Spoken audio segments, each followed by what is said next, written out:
Bonsoir à toutes et à tous et bienvenue sur Radio Foot 24. Nous sommes le dimanche 31 mai 2026 et l'actualité footballistique mondiale est particulièrement riche aujourd'hui.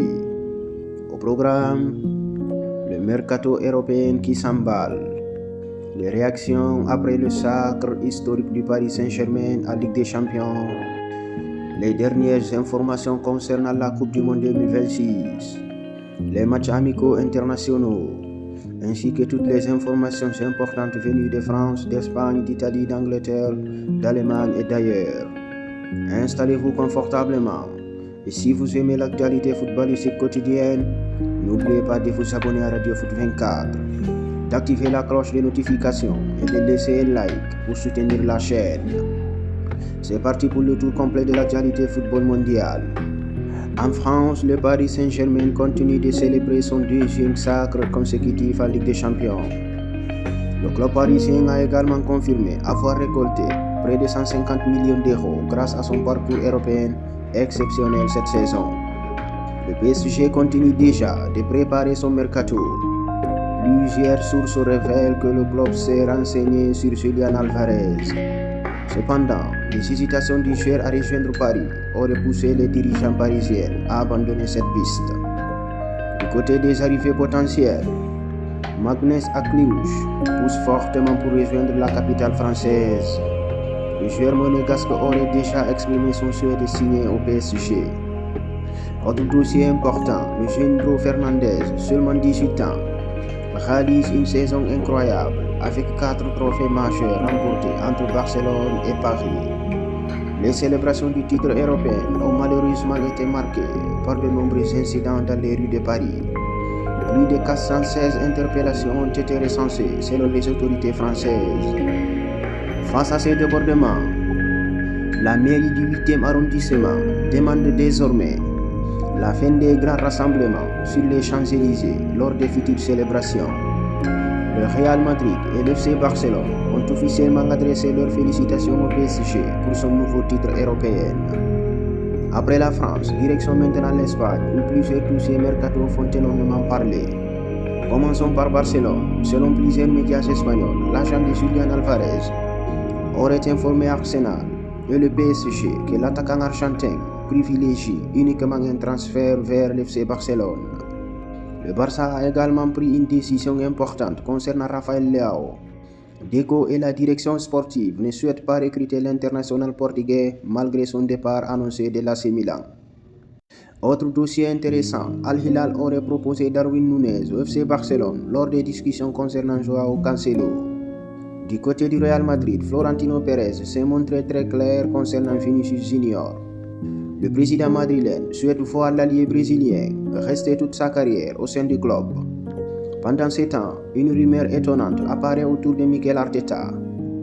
Selon plusieurs médias espagnols, l'entraîneur d'Arsenal serait le choix privilégié d'Henrik Riquelme en cas de victoire aux futures élections présidentielles du Real Madrid.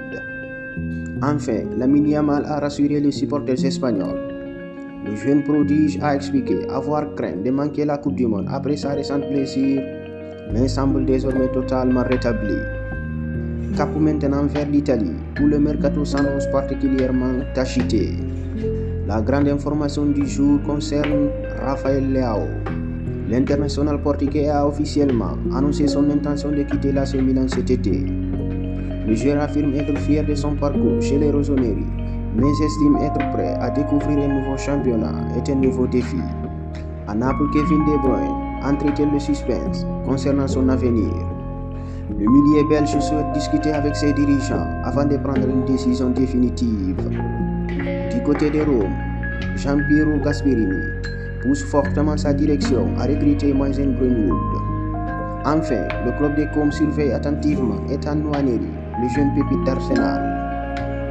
Direction maintenant l'Angleterre, où plusieurs gros mouvements sont en préparation. À Aston Villa, les dirigeants ont transmis une offre de 17 millions d'euros pour recruter le Sénégalais John Lopy. Cependant, Almeria réclame au minimum 20 millions d'euros avant d'envisager toute négociation. À Newcastle United, le club prépare l'après Anthony Gordon, annoncé au Barcelone pour environ 80 millions d'euros. principal candidat pour le remplacer serait l'international marocain Abdel Zalzouli. À Manchester United, les discussions avancent pour le recrutement du milieu brésilien Ederson en provenance de l'Atalanta. Du côté d'Arsenal, la défaite en finale de Ligue des Champions continue de faire réagir. Declan Rice promet déjà un retour plus fort la saison prochaine. Gabriel a également publié un message émouvant sur Instagram après son penalty manqué.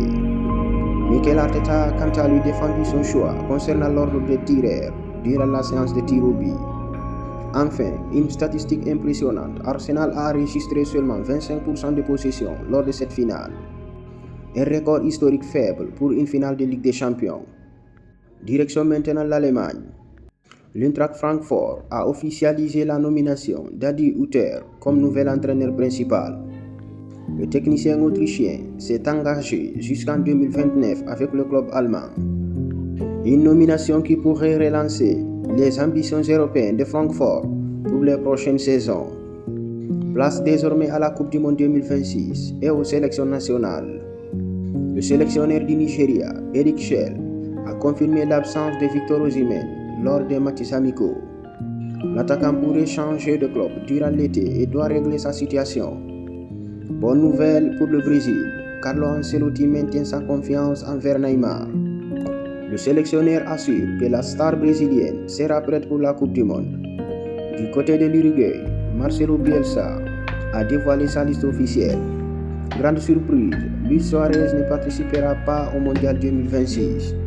L'Argentine voit arriver ses cadres aux États-Unis avec notamment Emiliano Martinez, Lisandro Martinez et Julian Alvarez. L'Égypte peut compter sur la présence de Mohamed Salah, déjà arrivé sur le sol américain.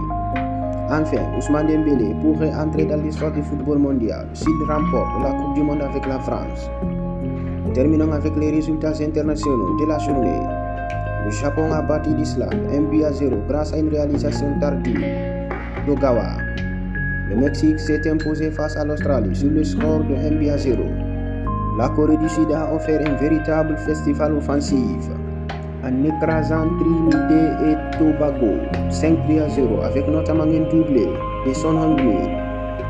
L'Équateur a dominé l'Arabie Saoudite 2-1. Enfin, le Nigeria a remporté la United Cup 2026 grâce à sa victoire 3-0 contre la Jamaïque. Impossible de conclure sans évoquer Achraf Hakimi. Le latéral marocain continue d'enrichir un palmarès exceptionnel avec désormais 3 Ligues des Champions, une CAN et de nombreux trophées remportés dans plusieurs championnats européens. Kylian Mbappé lui a d'ailleurs adressé un message de félicitations sur les réseaux sociaux après le nouveau sacre européen du PSG. Voilà ce qu'il fallait retenir de cette journée du 31 mai 2026. Le PSG poursuit sa domination européenne. Le mercato commence à s'accélérer partout en Europe.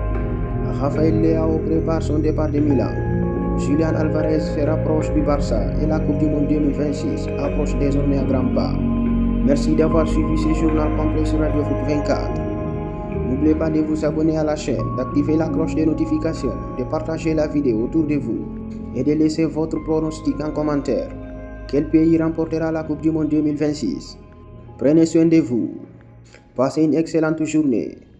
Rendez-vous très bientôt sur Radio Foot 24 pour une nouvelle édition de l'actualité footballistique mondiale. À très bientôt.